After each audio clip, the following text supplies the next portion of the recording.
واضح آیت ہے، یعنی یہ محکم آیات میں شمار ہوتی ہے۔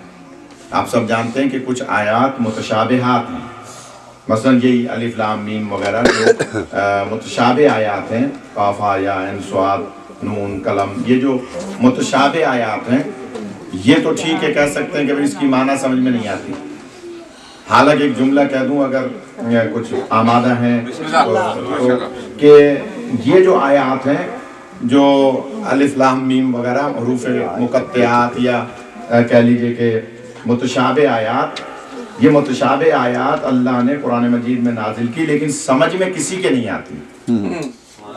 کوئی مسلمان ان کا ترجمہ نہیں کرتا، ترجمہ ہی نہیں کرتا۔ اور فرمائے گا الف لام میم کا ترجمہ الف لام میم ہی لکھ دیا جاتا ہے نیچے، چاہے انگلش میں ہو، چاہے اردو میں ہو، چاہے کسی زبان میں ہو، اس کا ترجمہ ہی نہیں کرتے۔ تو یہ بچوں کی معلومات میں اضافے کے لیے، بزرگوں سے دعا لینے کے لیے جملہ کہہ رہا ہوں، یہ حروف مقطعات جتنے بھی ہیں ان کو اگر مکرر کو ایک جگہ جمع کریں تو 14 بنتے ہیں۔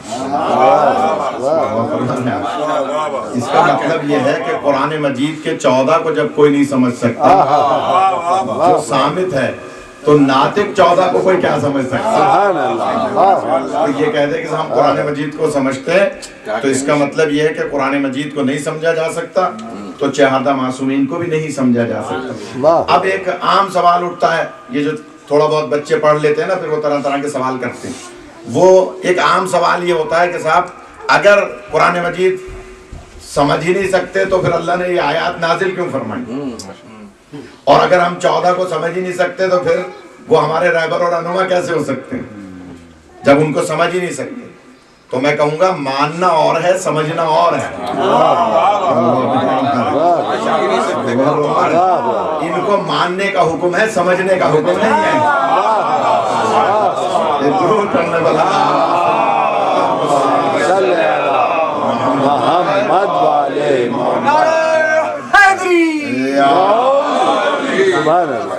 زحمت اگر ابھی سے فرما لیں تھوڑا سا اور آگے آ جائیں۔ رہنے داری جگہ بیچ میں خالی ہے، خود کیوں نہیں بھرتے؟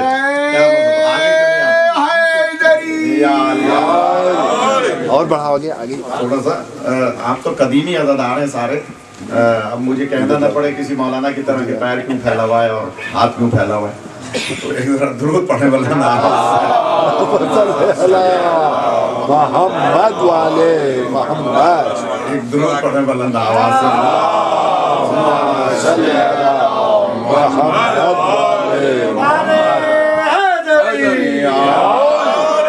آپ کو سلامت رکھے، سوائے غم اہل بیت کے کسی غم میں مبتلا نہ ہو۔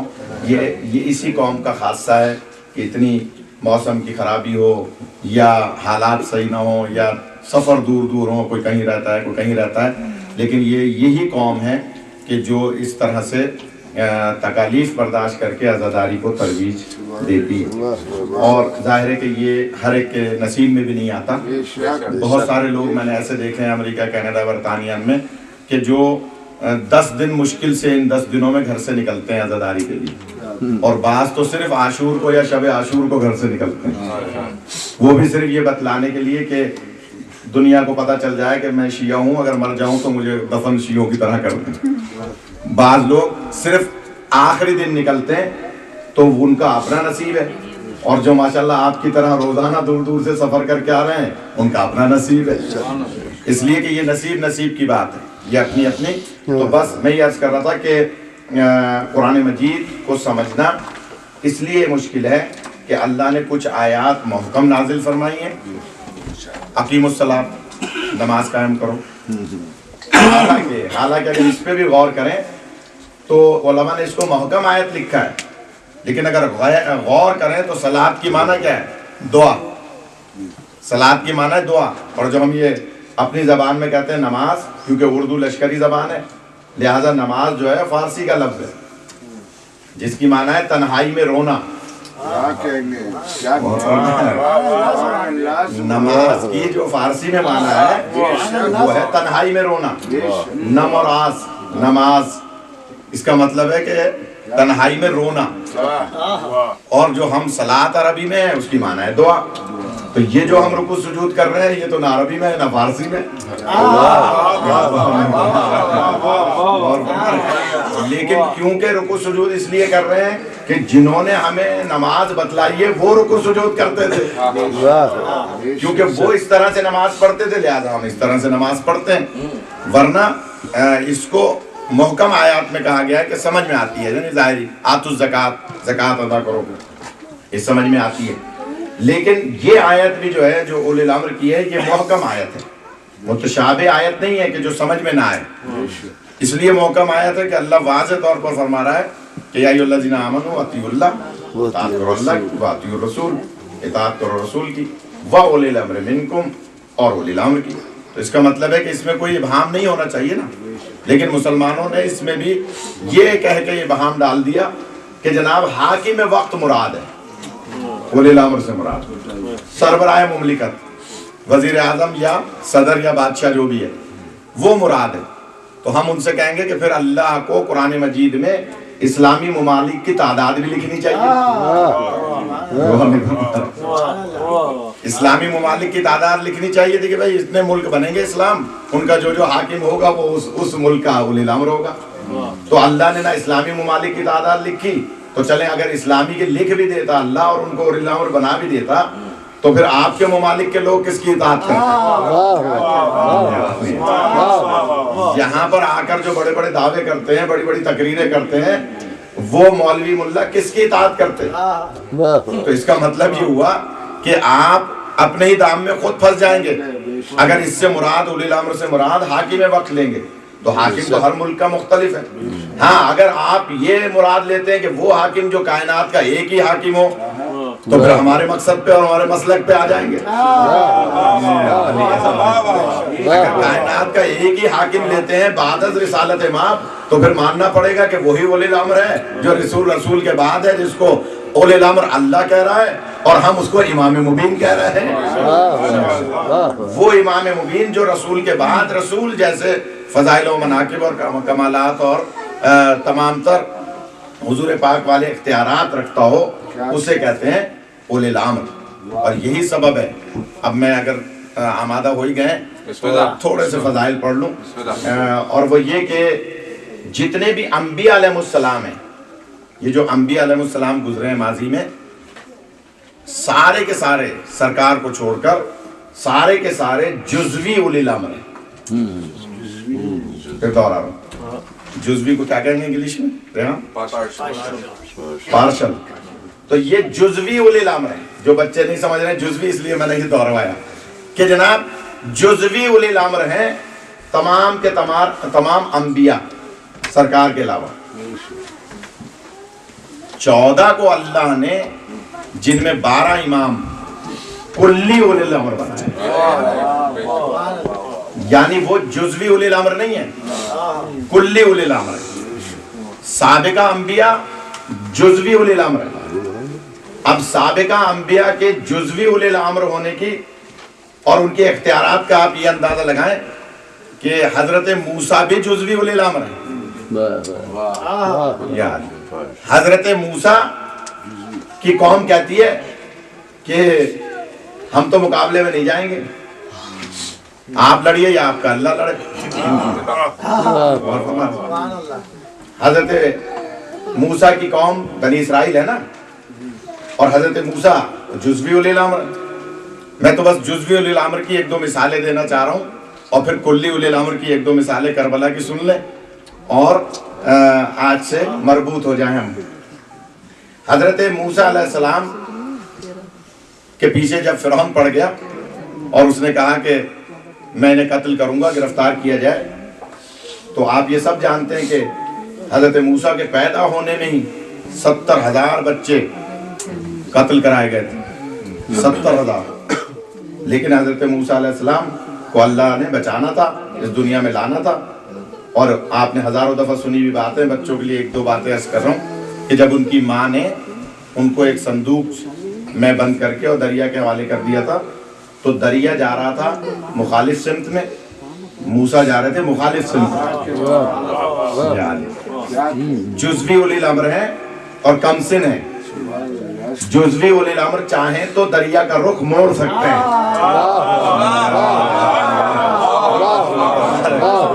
تھوڑا سا جان جائیں کہ جناب جزوی اولی الامر ہیں، صندوق کے اندر ہیں، ڈبے کے اندر ہیں، اور ان کو ڈال دیا. دریا اس طرف جا رہا ہے، آپ اس طرف جا رہے ہیں، اور جب اس طرف چلے تو اچانک اس مخالف سمت میں گزر ہوا ہے فرعون کے محل کے سامنے بالکل نزدیک سے محل کے. تو بی بی آسیہ بیٹھی ہوئی دیکھ رہی تھی. کہا یہ عجیب منظر ہے، یہ کیسا صندوق چاہے، روکو اس کو. دریا ادھر جا رہا ہے، یہ ادھر جا رہا ہے. پکڑا، روکا، اور لا کر سامنے کھولا تو چاند سا بچہ. فرعون نے دیکھا اور کہا کہ یہ مخالف سمت سے آ رہا ہے، کہیں یہی تو وہ بچہ نہیں ہے جو میری سلطنت کو ختم کرے گا، میری خدائی کو ختم کرے گا. تو حضرت بی بی آسیہ فرماتی ہیں کہ نہیں، کیسا خوبصورت بچہ ہے، اور تم نے تو اتنے زیادہ انتظامات کیے ہیں، یہ کیسے ہو سکتا ہے کہ یہ بچہ ہو.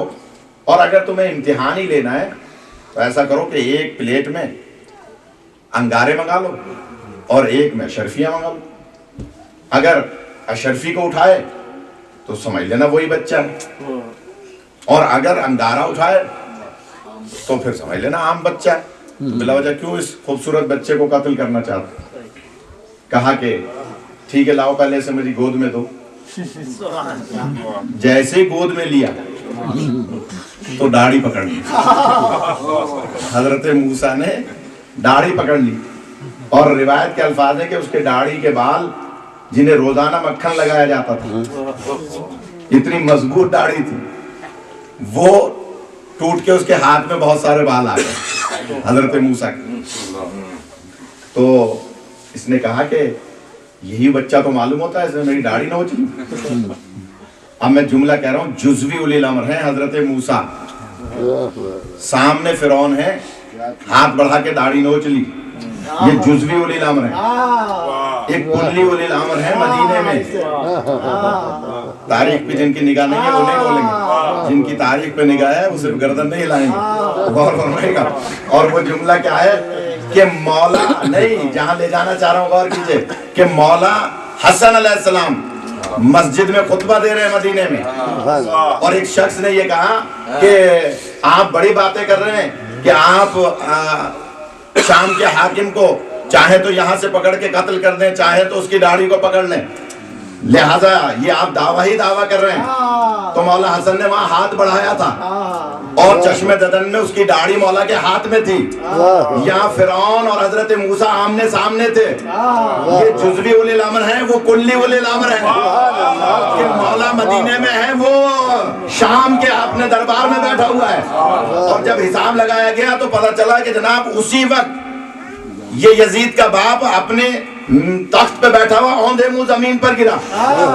اور جب زمین پر گرا اور اپنے چہرے کی طرف دیکھا تو آدھی داڑھی منہ پر موجود نہیں تھی. اس کا مطلب ہے نگاہ نہیں ہے تاریخ.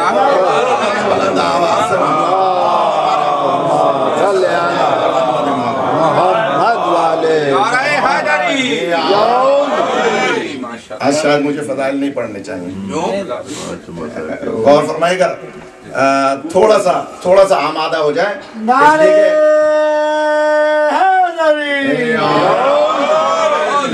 ٹھیک ہے، مصائب کی شب ہے، لیکن مصائب بھی تبھی سمجھ میں آئیں گے جب فضائل ذہن میں ہوں گے. اس لیے کہ زینوا مجالسکم بذکر علی ابن ابی طالب. سمجھ میں نہیں آ سکتے. مصائب کا ربط تبھی بنتا ہے جب فضائل کا کوئی بات گوشہ ذہن میں آ جائے، اور فضائل بھی انہی کے پڑھے جا رہے ہیں. اور فرمائے گا، امام حسین علیہ السلام اور امام حسن علیہ السلام، صلی اللہ محمد والے محمد. ظاہر اپنے 1.5 گھنٹے کے مسائل تو نہیں پڑھ سکتا. تو امام، دونوں امام ہے، کلی اولی الامر، کلی اولی الامر. حضرت موسیٰ میں اگر نہیں پہنچا پا رہا تو میں کیا کروں، سامنے آمنے بیٹھے ہیں، گود میں ہے نا، گود میں بیٹھ کے داڑھی نوچ لینا اور ہے، میلوں دور بیٹھ کے داڑھی نوچنا اور ہے۔ یہ جزوی اولی الامر ہے، وہ کلی اولی الامر ہے۔ لہذا داڑھی نوچ لی، کہا کہ دیکھا میں نہ کہتا تھا، یہ وہی بچہ معلوم ہوتا ہے۔ کہا بچہ ہے، کھیلتے میں داڑھی پکڑ لی، انگارے اور اشرفیاں منگا لو۔ جیسے دونوں پلیٹوں میں، ایک میں انگارے اور ایک میں اشرفیاں آئیں، تو حضرت موسیٰ نے پہلے ہاتھ بڑھایا اشرفیوں کی طرف۔ غور کیجئے گا، یہ یہاں بھی لطیف بات ہے، لیکن میں اگر پہنچا سکا، غور فرمائے گا، جو اردو سمجھ رہے ہیں وہ غور فرمائیں کہ داڑھی کی طرف ہاتھ بڑھایا، ادھر انگاروں کی طرف ہاتھ نہیں بڑھایا، پہلے اشرفی کی طرف ہاتھ بڑھایا۔ جبرائیل امین نے ہاتھ پکڑ کے انگاروں کی طرف کر دیا، ہاتھ بڑھایا تھا حضرت موسیٰ نے اشرفیوں کی طرف۔ اگر حضرت موسیٰ اشرفیوں کی طرف ہاتھ نہ بڑھاتے تو اہل بیت کی شان گھٹانے والے یہ کہہ دیتے کہ موسیٰ ہماری طرح کے تھے، تبھی تو پہلے ہی انگاروں کی طرف ہاتھ بڑھایا۔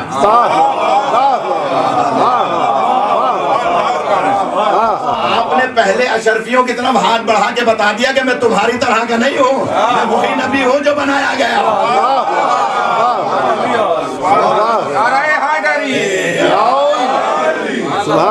لہذا آپ نے ہاتھ بڑھا کر بتلا دیا، یہ اللہ کی مصلحت تھی کہ جبرائیل امین نے ہاتھ ادھر کر دیا کہ آپ انگارہ اٹھائیے۔ حضرت موسیٰ نے انگارہ اٹھا لیا، اور معصوم کا بھی فرمان ہے، مولا کائنات کا بھی فرمان ہے۔ مولا فرماتے ہیں کہ بچوں سے کچھ باتیں سیکھو، بچوں کا خزانہ ان کا منہ ہوا کرتا ہے، وہ جو چیز اٹھائیں گے منہ میں لے جائیں گے۔ اور ہمارے جن کے بچے ہیں وہ لطف لیں گے کہ بچے کو دیکھیں آپ فوراً وہ اٹھائے گا، جو بھی چیز ہوگی منہ میں لے جائے گا، اس لیے کہ بچوں کا خزانہ ان کا منہ ہوتا ہے، یہ مولا کا فرمان ہے۔ لہذا وہ چیز اٹھا کے رکھتے ہیں، تو حضرت موسیٰ نے انگارہ اٹھا کر بھی اپنے منہ میں رکھ لیا۔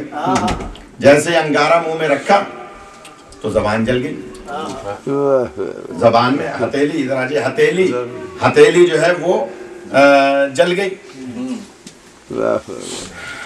یاد ہو اگر آپ شاید اس مجلس میں تھے، یعنی بزرگ حضرات تھے، عابد صاحب وغیرہ، کہ ایک سوال آیا تھا باب زہرا کے عشرے میں 2 سال پہلے، جو چیلم کا عشرہ یا پچھلے سال یاد نہیں آ رہا، تو ایک سوال آیا تھا کہ جناب یہ شیعہ لوگ روایت گھڑ لیتے ہیں کہ جناب زینب سلام اللہ علیہ مدینے میں تھیں اور آپ کے سر سے چادر ہٹ گئی تھی گھر کے اندر، تو سورج نے گہرا بادل لا کر، بادل سورج کے سامنے آ گیا، گہرا بادل، اور گویا سورج نے پردہ کیا، بی بی سے سورج نے پردہ کیا، اس لیے کہ ان کے سر کے سے ذرا سی چادر ہٹ گئی تھی گھر کے اندر، صحن کے اندر، گھر کے اندر۔ اور شیعہ کہتے ہیں کہ آپ کوفہ اور شام کے بازاروں میں ان کے سروں سے چادریں چھین لی گئی تھی شام غریبہ میں، اور اس کے بعد ان کو ان کی تشہیر کی گئی تھی۔ تو یہ سمجھ میں نہیں آتی سورج نے یہاں کیوں نہیں پردہ کیا، یا تو وہ روایت صحیح ہے یا وہ روایت صحیح ہے۔ تو ہم نے کہا جناب اہل بیت کے فضائل آپ کی سمجھ میں آ ہی نہیں سکتے جب تک آپ منصف مزاج بن کے نہ سمجھیں، منصف مزاج بن کے سمجھیں گے تو سمجھ میں آئیں گے، ورنہ اگر ذہن میں کوئی مولوی سوار ہوگا تو سمجھ میں نہیں آئیں گے، ذہن میں اگر کوئی وہابی سوار ہوگا، کوئی مقصر سوار ہوگا تو سمجھ میں نہیں آئیں گے۔ لہٰذا اگر سمجھنا ہے تو یوں سمجھو، ایک وقت ہوتا ہے امتحان کا، ایک وقت ہوتا ہے فضیلت کا۔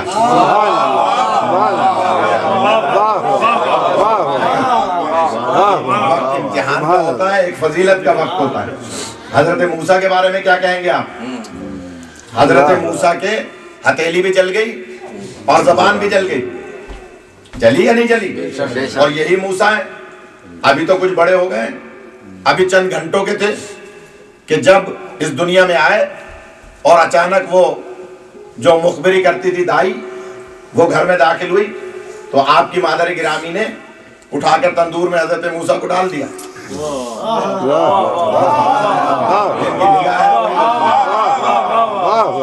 اور ان کی بہن جناب موسیٰ کی ام کلثوم جن کا نام ہے، وہ لکڑیاں جنگل سے لے کر آئی خشک اور آ کر ڈائریکٹ تندور میں ڈال دی اور آگ روشن کر دی. اور ہمارے دائی نے گھر میں دیکھا کوئی نہیں, تندور روشن ہے, تندور میں کوئی اپنا بچہ ڈالتا ہے, اسے شبہ بھی نہ ہوا اور وہ چلی گئی.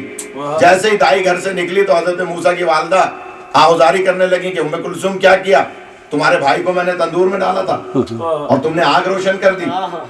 جملہ سنیے گا, ہر ایک کو برداشت نہیں ہوگا. حضرت موسیٰ کی مادر گرامی جیسے ہی گئی اور تندور کو کہا اوپر سے ڈھکنا ہٹایا تو کیا دیکھا کہ وہ آگ گلزار بنی ہوئی ہے.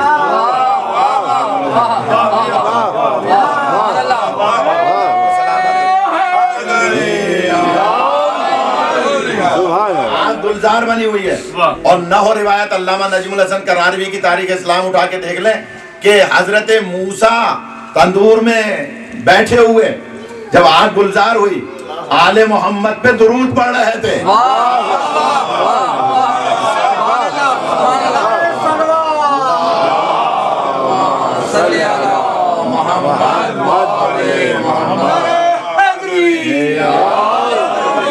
ہمارے بزرگوار نے نعرہ لگا دیا, میں ان کا شکر گزار ہوں. لیکن بہت سارے لوگ, بہت سارے بچے یہ سوچ رہے ہوں گے بھئی آل محمد اس وقت کہاں تھے. یہ سوچتے ہیں نا بچے, بعض سوال نہیں کر پاتے ہیں ادب احترام میں, لیکن سوچتے ہیں, بعض فٹ پاتھ پہ جا کے غیبت کرتے ہیں کہ بھئی مولوی نے کیا پڑھا, اس وقت 14 کہاں تھے, آل محمد کہاں تھے. تو میں کہوں گا تھے. انبیاء کو جو اولی العزم اللہ نے بنایا ہے وہ اہل بیت کے صدقے میں بنایا ہے. حضرت آدم سے جو اسما پوچھے تھے وہ اسما انہی پنجتن پاک کے اسما تھے. تو یہ عالم ارواح میں موجود ہیں, ان پر درود کے صدقے میں ہی اللہ نے ہر ایک کو فضیلت عطا فرمائی ہے. لہٰذا یہ موجود تھے. اس پر اگر بحث کرنی ہو تو علیحدہ اشرہ رکھنا پڑے گا کہ جناب یہ کیسے تھے عالم بالا میں, یہ علم کلام کی بحث ہے. لیکن بس 14 پر درود پڑھ رہے تھے جناب موسیٰ. تو میں عرض یہ کرنا چاہتا ہوں کہ ادھر ابھی چند گھنٹوں کے ہیں, آگ روشن ہے, نہ ان کا بال جل رہا ہے, نہ ان کا زبان جل رہی ہے, نہ ہاتھ جل رہا ہے.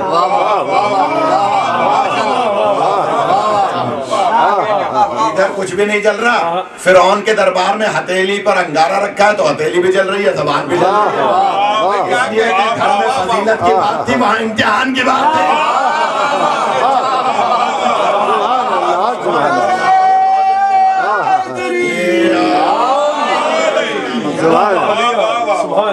جناب موسیٰ جزوی اولی الامر ہے.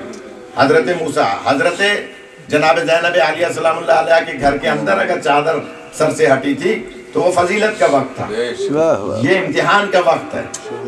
لہذا کسی میں جرت نہیں تھی, اگر مولا چاہتے تو کوئی نزدیک آ جاتا, لیکن یہ امتحان کا وقت ہے. تو امتحان اور فضیلت میں فرق ہوا کرتا ہے. تو حضرت موسیٰ بس جزوی اولی الامر ہیں. اس پہ میں بہت کچھ عرض کر سکتا ہوں لیکن ٹائم زیادہ ہو رہا ہے کہ جناب موسیٰ جزوی اولی الامر اپنی قوم کو لے کر چل رہے ہیں. پیچھے پیچھے فرعون کا لشکر, اور فرعون ادھر پوری قوم, ادھر پوری قوم. فضائل کے حوالے سے شاید مجھے 11 کو پڑھنا چاہیے تھا, لیکن میری عادت ہے کہ جو ذہن میں آ جاتا ہے پڑھ دیتا ہوں, بخل نہیں کرتا. لیکن سن لیں, یہ بھی ایک عجیب نکتہ آ گیا. جب لے کر حضرت موسیٰ قوم کو چل رہے تھے اور دریا آ گیا, حائل ہو گیا درمیان میں. ظاہر ہے کوئی پل ول تو ایسے بنے ہوئے نہیں تھے جیسے آپ کے یہاں یہ بنے ہوئے کہ جناب حضرت موسیٰ کہتے ہیں کہ داخل ہو جاؤ دریا میں. کہ داخل ہو جاؤ, مروائیں گے قوم کو.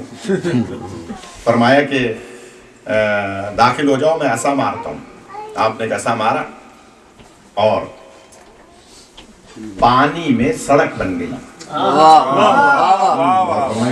جزوی اولی الامر ہیں, جزوی اولی الامر عصا مار رہے ہیں تو پانی میں باقاعدہ راستہ بن رہا ہے, سڑک بن رہی ہے. پہلے تو یہ عرض کر دوں کہ اس عصا پر لکھا ہوا کیا تھا.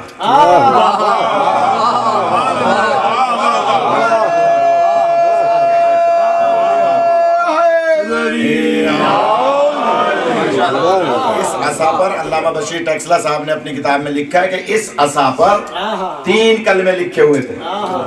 ایک کونے پہ لا الہ الا اللہ لکھا ہوا تھا, دوسرے کونے پہ محمد رسول اللہ لکھا ہوا تھا, درمیان میں علی ولی اللہ لکھا ہوا تھا.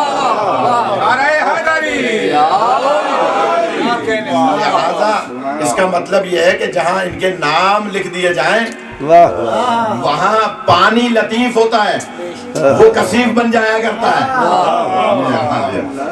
لطیف پانی کثیف ہو گیا نا، سڑک بن گئی، لہذا ان کے ناموں کا صدقہ تھا۔ یہ کلی اولی الامر ہیں جن کے نام لکھے میں، حضرت موسیٰ خود جزوی اولی الامر ہیں، لہذا عصا مارا، دریا نہ رہا، ایک سڑک بن گئی۔ قوم ان کی ذرا تھوڑی سی ٹیڑھی تھی مسلمانوں کی طرح، بنی اسرائیل کو مسلمانوں سے نسبت دی گئی ہے اور مسلمانوں کو بنی اسرائیل سے نسبت دی گئی ہے، قرآن میں ذکر ہے۔ تو حضرت موسیٰ سے قوم کہتی ہے کہ ہم تو 12 قبیلے ہیں، 12 قبیلے ہیں، 12 قبیلے سمجھ رہے ہیں، 12 قبیلے ہیں، لہذا ہم تو علیحدہ علیحدہ راستوں سے جائیں گے، ایک سڑک پہ نہیں جائیں گے۔ آپ نے فرمایا اچھا، 12 جگہ عصا مارے، 12 سڑکیں بن گئی۔ اب ہر قبیلہ اپنی اپنی سڑک پہ چلنے لگا، چند قدم چلے تھے، کہا یا موسیٰ ہم ایک دوسرے سے باتیں کرنا چاہتے ہیں،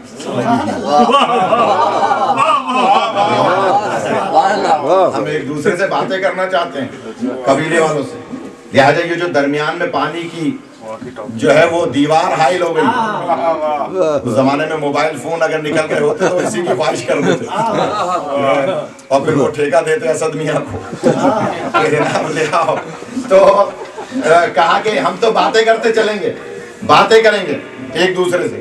تو حضرت موسیٰ کیا کرتے ہیں، جو پانی کی دیواریں تھیں ان میں جگہ جگہ عصا مار کے کھڑکیاں بنا دیتے ہیں،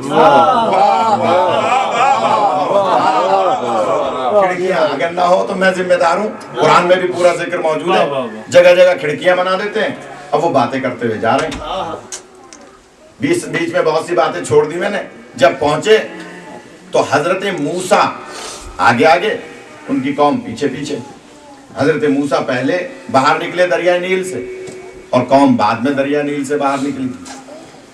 ادھر فرعون نے اور اس کے لشکریوں نے دیکھا کہ موسیٰ کے لیے دریا میں سڑکیں بن گئی، تو کیوں نہ ہم بھی فائدہ حاصل کریں، ہمیں پکڑنا تو ہے انہیں، لہذا کودے جیسے سڑک پہ چلنے لگے۔ جب کافی دور چل دیے تو کہا کہ واقعی راستہ تو موسیٰ نے ہمارے لیے بھی بنایا ہے، موسیٰ نے راستہ تو ہمارے لیے بھی بنایا ہے، اور جو ایک دفعہ سڑک بن جائے وہ سڑک بن جاتی ہے۔ لہذا فرعون کے لشکر کا آخری فرد داخل ہو رہا تھا دریا میں سڑک پر، اور حضرت موسیٰ کا آخری فرد باہر نکل رہا تھا، یعنی حضرت موسیٰ کا آخری فرد باہر نکلا ہے اور فرعون کا آخری فرد فرعون سمیت اندر داخل ہوا ہے۔ جیسے ہی حضرت موسیٰ کے تمام ساتھی باہر نکلے تو یہ دریا پھر دریا بن گیا، وہ سارے کے سارے غرق ہو گئے فرعون سمیت۔ اب جملہ کہہ رہا ہوں میں، اگر آپ نے قدر کی تو 2 جملے اور عرض کر دوں گا، ورنہ مصائب پڑھوں گا، مصائب زیادہ پڑھنے، کہ فرعون کے لشکر کا آخری فرد داخل ہوا، حضرت موسیٰ کا آخری فرد باہر نکلا۔ اس کا مطلب ہے حضرت موسیٰ کے تمام لشکریوں کو نجات ملی، فرعون کے سارے لشکریوں کو، ساتھیوں کو عذاب ملا، وہ سب کے سب غرق ہو گئے۔ اب میرا سوال یہ ہے، کیا حضرت موسیٰ کی امت میں کوئی بھی گناہگار نہیں تھا؟